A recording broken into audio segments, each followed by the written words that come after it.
دا ورو سوال کړی دی چې چا دا خبره کوله چې دا ګیره خریل چې دې سره روژه ماتېږي، لکه څوک د روژې په دوران کې ګیره وخرئ نو د ده روژه ماتېږي، نو زه شکي کړی یم په دې مسله کې.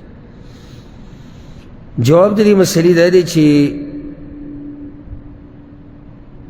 ډېر ورته وایو چې ستا دا حرس ماشاءالله ښه خبره ده، دومره حرس کول او ته دې مسلې شکي کړی چې دا روژه به نیوی شوي او که نه، نو پکار ده چې دا هم تا شکي کړي دا ګیره چې ته خرئ په دې به الله راضي او که ناراضه به په دې کې هم شکي کېدل پکار دي که نه، د دې هم سوچ پکار دی.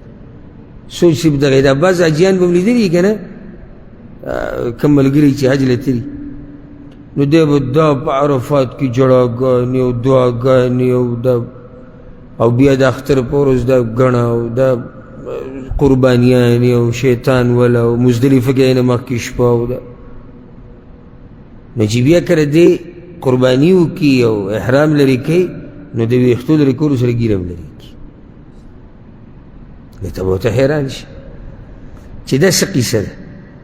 آیا د اوسه پورې دا ګیره خریل حرام او چې اوس احرام لرې کوي نو بیا ګیره خریل جایز شو؟ که دې څه دلیلي موږ ته دې به یو سړی وښیه. یا د روجې په خوله ګیره لرې کول دا حرام دي او چې روجې دې نه وي نو بیا ګیره لرې کوه، بیا څه خبره نه ده.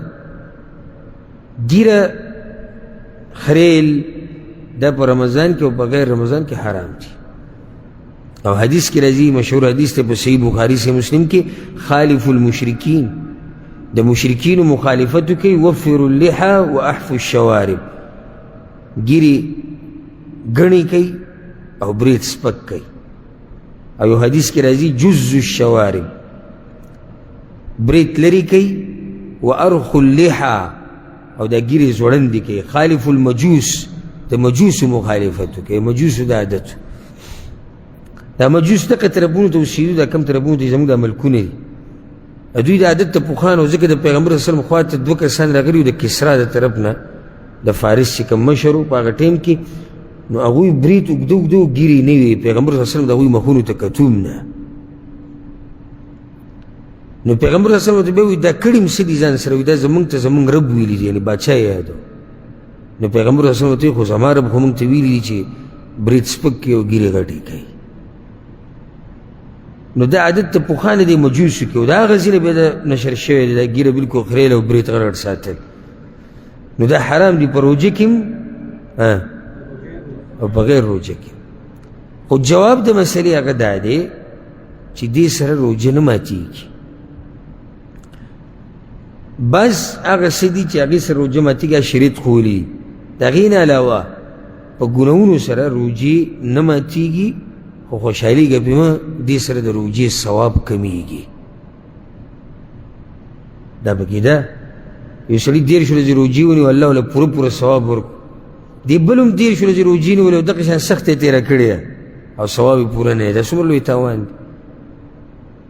لکه بعض خلک تپوس کوي غیبت سره روژه ماتېږي که نه، بعض وایي چې سړی فلم ته ګوري یا سندره ګوري دې سره روژه ماتېږي او که نه، نه دې سره روژه نه ماتېږي.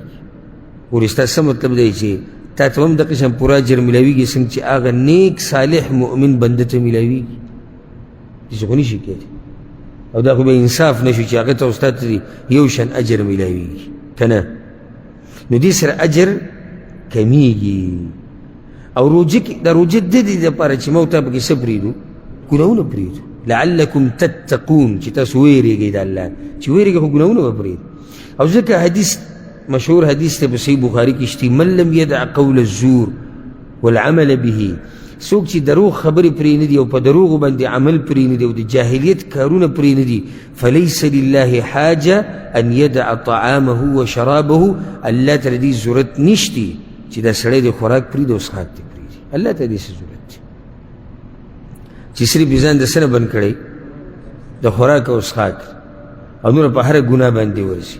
نو د روژې په دوران کې ګیره خریل دې سره څه کېږي؟ روژه نه ماتېږي او ثواب ورسره کمیږي. والله اعلم.